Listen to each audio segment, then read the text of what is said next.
We got to get through tonight's cooler weather, and then actually we have some more quiet weather to talk about, especially in the middle part of the upcoming week. But tonight we're actually going to be talking about some frost potential for much of Michiana. The National Weather Service already came out and put out a frost advisory from 2 o'clock in the morning till about 8 o'clock tomorrow morning, just because we're going to be seeing low temperatures in the middle to even lower 30s. Good news is a lot of folks will not be seeing that 32-degree temperature because, of course, if we saw that, then we'd have a freeze, and that would actually damage a lot of agriculture just because we've seen some warm temperatures, especially this past week, and that has helped a lot of plants start to bud early. But going throughout the evening and talking about your Sunday forecast, we can see that temperatures going to be going back into the 40s, and actually when we rejoin everybody at 11 o'clock, everybody is going to be right around that 39-40 degree mark across all of Michiana. Notice the lack of cloud cover, one of the main reasons why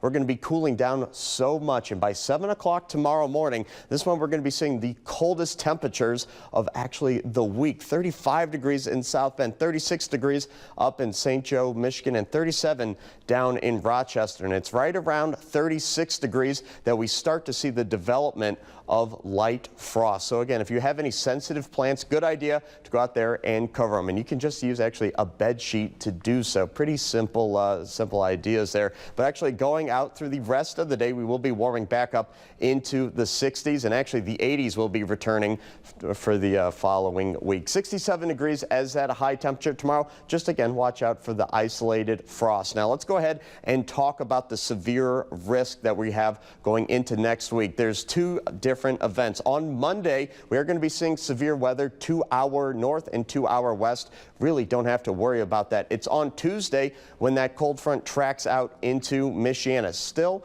we are 4 days out, and the data isn't very clear. As of now, just plan on a couple strong and bumpy storms, especially for the earlier portions of the day. Here's Future Track's idea, and by midnight on Monday, we can see that the storm's still out there in Wisconsin, moving into Illinois, and it's looking like we're going to be having some thunderstorms to start off our day on Monday. So plan again for the first half of Tuesday to be fairly stormy. Here's a look at that 10-day forecast. 67 degrees for a high temperature tomorrow, getting close to 80 degrees there for Monday. And finally, still watching Tuesday for a potential first